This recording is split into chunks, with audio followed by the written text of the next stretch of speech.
ভাগ্য বদলাতে ৭ বছর আগে সৌদি আরব পাড়ি জমিয়েছিলেন মৌলভীবাজারের রিজিয়া বেগম।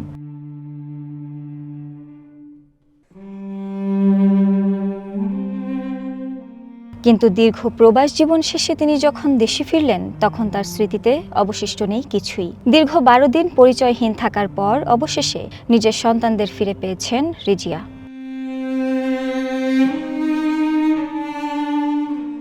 ১২টি নির্ঘুম রাত আর উৎকণ্ঠার পর মাকে ফিরে পাওয়া, কিন্তু সন্তানদের দেখে চিনতে পারছেন না রিজিয়া। বড় মেয়েটি যখন মা বলে চিৎকার করে তাকে জড়িয়ে ধরল, রিজিয়া কেবল ফেলফেল করে তাকিয়ে রইলেন।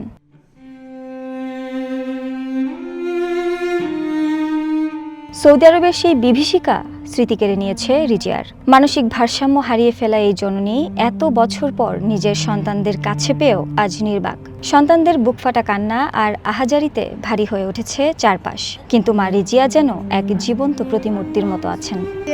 নিয়েছিল আমার আম্মুরে, ওনারে বলছি আমার আম্মুরে দেশে আনিয়া দেওয়ার নাইলে ওই ঘর থেকে পাল্টাই দেবো। আমার আম্মু অনেক কষ্ট করে বলছে ১৬-১৭ মাস আপনার আম্মু টাকা দিছে আমারে দিছো নি, ওইগুলা তো তুমি দেন খাইছো, তো এখন আমি দিম খানে।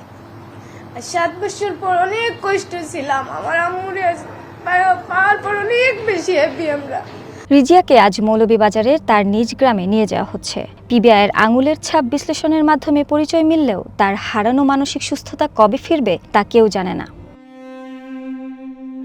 ব্র্যাক টিম আপনারা আসলে যদি এইভাবে খুঁজে না পান, যেহেতু মেয়েটা কথা বলতে পারছে না, আমরা পিবিআর একটা টিম আপনারা পাঠান আমাদের কাছে, আমরা তার আঙুলের ছাপ নিয়ে দেখব আমাদের যে এনআইডি জাতীয় ভান্ডার আছে সেইখানে তার কোনো তথ্য পাওয়া যায় কিনা।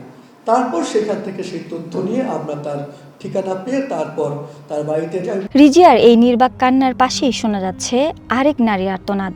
বরিশালের এই তরুণী বছরখানেক আগে গিয়েছিলেন ভাগ্য বদলাতে, কিন্তু ৪ বার পাচার আর বিদেশের কারাগারে অন্তঃসত্ত্বা অবস্থায় কাটানো দিনগুলোর কথা বলতে গিয়ে শিউরে উঠেছেন তিনি। অনেক অত্যাচার করছে, অনেক মারধর করছে, তার থেকে বেশি কষ্ট দিয়েছে আমার খাবারে। আমাকে সারাদিনও খাবার দিত না, শুধু একটা রুটি দিত কোনো রকম। সারাদিন রাত কাজ করাইতো, ঘুমাইতেও দিত না। রিজিয়া ফিরছেন ঘরে, তবে সঙ্গে নিয়ে যাচ্ছেন না কোনো উপার্জিত সম্পদ, বরং ফিরছেন এক বুক ক্ষত আর পরিচয়হীনতার ট্রমা নিয়ে। প্রবাসে নারীদের এমন অমানবিক পরিণতির দায়ভার শেষ পর্যন্ত কার? যে এই যে ঘটনার আমরা শুনলাম, এই ঘটনাগুলোতে যে সকল আইনি সহায়তা দরকার, আমাদের আইনি ফ্রেমের মধ্যে থেকেই আমরা এই সকল ভিকটিম পরিবারদেরকে সর্বোচ্চ সহযোগিতা করতে চাই। যে আমাদের একটা এমন কাঠামো করতে হবে যে কাঠামোর মধ্যে আমরা সবাই মিলে কাজ করব। আমাদের দায়িত্ব নিতে আপত্তি নাই, আমরা করব, কিন্তু আমরা চাই এমন একটা কাঠামো যেখানে আমরা সবাই মিলে করবো। আমরা মনে করি না যে সব কাজ সরকার একা করবে, আমাদের কোনো দায়িত্ব নেই। পরিবার ফিরে পেলেও জানা যায়নি তার স্মৃতি হারানোর পেছনের অজানা গল্প।